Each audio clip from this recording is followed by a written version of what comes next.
What to read after you've finished Crime and Punishment by Dostoevsky. I don't know how people read Dostoevsky and do not find him funny. He's a comedian. Dostoevsky is about religion and Christianity, and no, not even in the slightest, not ever. Whether you are a total Dostoevsky beginner or a die-hard fan who has read almost every book, this video is for you. We'll talk about tricky translation, Dostoevsky's humor, and give you tips on what to read and watch next for a similar vibe. Watch till the end. Part 1. What gets lost in translation? How to see not only Dostoevsky the philosopher, but also Dostoevsky the comedian, a witty, ironic, three-dimensional person. There is a problem with translation. It's very common in 19th century Europe. Among French, German, you have those one-page long sentences. Dostoevsky is a fan of them. He loves them. He's not as fanatic in it as Tolstoy is, but he loves himself a good two-page sentence. You see the German writers of the 19th century doing the same thing, and it works well. It works wonderfully well. You have Stendhal, you have Balzac, who are doing the same. And I know it because I do speak Russian, French, and German, and I've read in those languages. But the problem is that English literature never loved those interminable sentences. Besides this guy, James Joyce is the Guinness World Record holder for a 4,901-word sentence. Damn. And when you start to translate this one-page long sentence of Dostoevsky, you can translate it more or less in German because it's common. You can translate it in French, but in English, you're stuck. You should either divide the sentence, either your English readers will be like, I don't get what this guy is trying to tell me. I don't get it at all. You who seek an end to love, love will yield to business. What the fuck is that? But the problem is not only the length of the sentences, the problem is as well the words that are used. For example, when I open those Братья Карамазовы, I just can't pronounce it in English somehow because when you start Brother Karamazov, it gets stuck, Братья Карамазовы. Before this video, I just, to refresh a little bit, I opened Братья Карамазовы, and then you're like, this is so good. This is so good, you can't get out of it. And you go with this бестолочь, бестолковый, бестолковость. You cannot translate it in English because you cannot go for moronity. He's a moron. This is moronic because it doesn't fully convey, well, бестолочь, it's not only someone who is a moron, it's someone who is useless moron. And still, that doesn't completely function. And why am I telling you all of that? Because, when you read Dostoevsky, he's very ironic. I mean, I don't know how people read Dostoevsky and do not find him funny. He has a great sense of humor. And I know that people are like, what? Maybe even a lot of Russian-speaking people are like, Dostoevsky, sense of humor? Yes, yes. He's a comedian, because when you start to read Братья Карамазовы, and he comes at you with this, with this page-long sentence about a woman who could easily get married to the guy she presumably loved, but instead of that, she invented herself a lot of problems just to die like Ophelia, just to jump into the nearest river from a cliff and then just die. And the way he's telling about it, it's so delectable. It's so ironic. It's so witty and funny. But the problem is that it's so hard to translate this wittiness and the humor of Dostoevsky in English. But this humor and this irony, it's very important because then without it, Dostoevsky, with all his interminable talks about Jesus and Christ and God and Bible, he looks very, very Christian. And he's not. He's not religious for a bit. When he talks about God, it's never about God. It's about humans. Because today, with Instagram and everything, you, dear viewer, have a lot of, let's say, psychological vocabulary. Like, this is toxic, stuff like that. And Dostoevsky wanted to write about people, about the human core, but he didn't have any other language, and a lot of his terminology comes from Bible. But it's not about God, it's not about church, it's not about Bible, it's about humans. So his texts are not religious. Even when he uses the word sinner, it doesn't have that much of a religious connotation. It's like just mourn, if you want to. Because Братья Карамазовы, they were supposed to be a much bigger cycle that Dostoevsky called the story of a great sinner. And actually for him, a great sinner is pretty much synonymous with being a great mourn. When you read Dostoevsky, he's very ironic, he's very funny. But that's the problem, that people do not see it. Sometimes even in Russian, because you should be smarter to see it. And then it's very hard to translate that into especially English, since English has a tendency and a penchant for short sentences. So when all that was said, please make sure that you don't see a Christian in Dostoevsky. You should rather see someone very insightful in how humans work. And this is the genius of Dostoevsky. Dostoevsky is such a genius because he took what being a human is, dissected it like a frog, and then he shows in his best novels, he shows you, like, see, this is you, reader.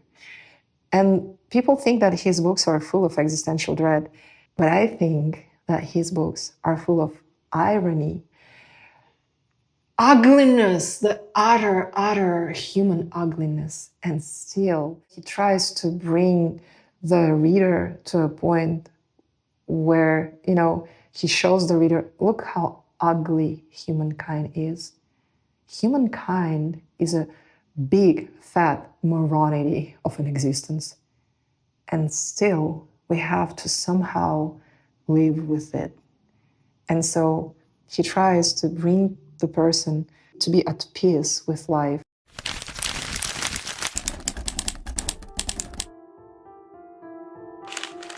Franz Wertvollen, writer, historical fiction author and composer, has over 15 novels published in Russian, was raised in Paris, worked in UNESCO headquarters, speaks Russian, English, French, German and Spanish, is studying Japanese. FTM transgender, pronouns he, him. Part 2. What to read next. If you're not up to any more existential dread through The Idiot or Братья Карамазовы, then people would advise you to read either Tolstoy or, for a reason I thought about Nabokov. I'm pretty sure people would advise you Nabokov as well, although Nabokov is mostly known for his Lolita. Though people will come at you with Bulgakov, and they are right, Bulgakov is a great read.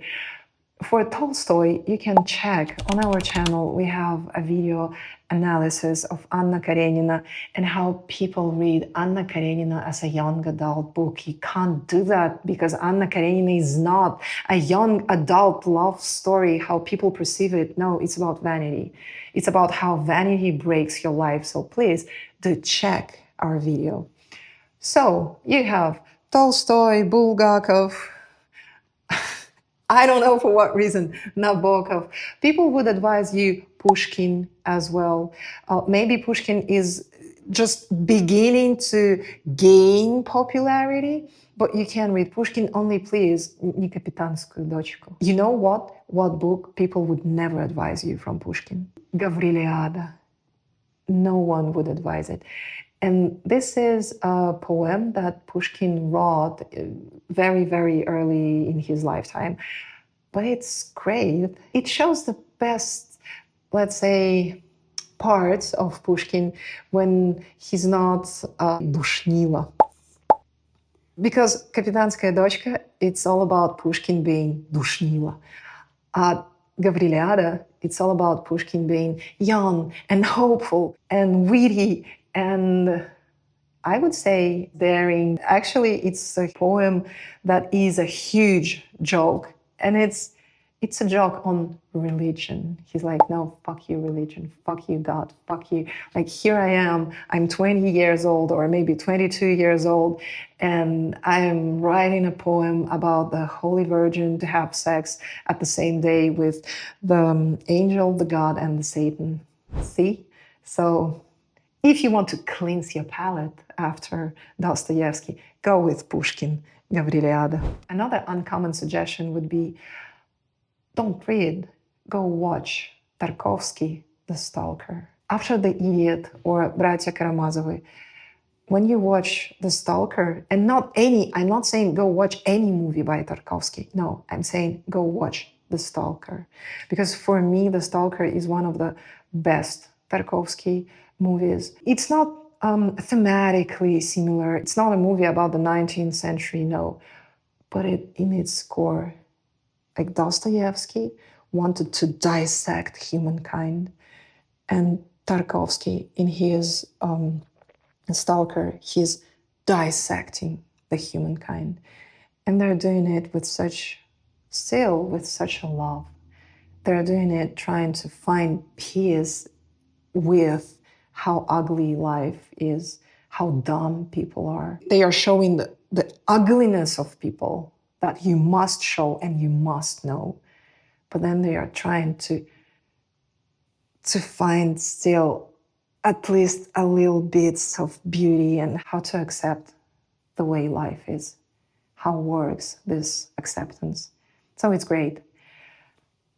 Go watch this movie. Also, if you ever find movies of Zakharov, any movie by Zakharov, you pick by like blind process, it will be so good.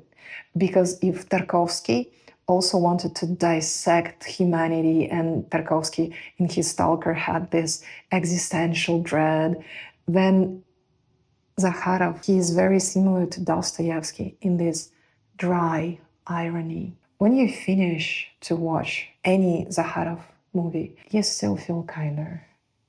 You are smarter, but you also feel kinder. Oh, and the last but not least, because if you are like, no, I don't want to watch movies, I want to read, give me books, I'll give you one.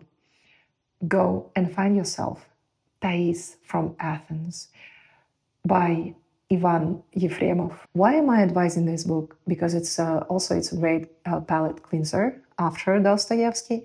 It's historical fiction.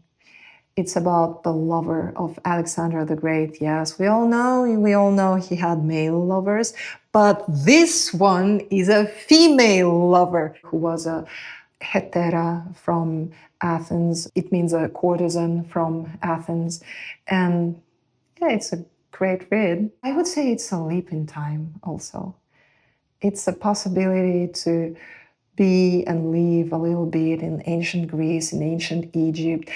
It's entertaining, but it's also good, solid literature. So enjoy. Wait! Mr. Wertvollen indeed did not wait, so we'll have to do with a note from the editor. Sophia wanted to add, talking about historical fiction, ironic humor, and writers who delectably dissect human psyche. Franz Wertvollen's own novels have all that. But don't take my word for it. Here is a quote from his English novel, Georgia's Journey. First, who is this Georgia? An American woman in her mid-30s living in New York in 1946. She studied in Cambridge in her youth with the heirs of the wealthiest aristocratic families of Europe, had a very rich life and grand expectations for the future, but life didn't quite go as planned. And it's good. Niceness. It's a great thing. But not for all kinds of relationships, I guess. It's great in the cafe in the morning. You want people to be nice to you on a dreary Monday morning. But in relationships that go a bit deeper than, thank you, have a nice day, niceness does not suffice. Then I knew. Franz wanted to know me, and Doug just wanted me to be nice. He was two-dimensional, and he wanted me to be two-dimensional. He was nice to me, so that I would be nice to him.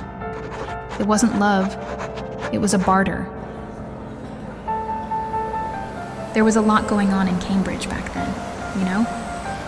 The Soviets recruiting spies, the heir of the throne rooting for Hitler, corpses. Whose corpses? I don't know, but corpses. Irish gangsters. Did you ever really love anyone? Read excerpts from George's journey on Substack. Link in the description. Subscribe to our channel to dive deeper into the best classic literature from all over the world and history. Music by Franz Wertvollen.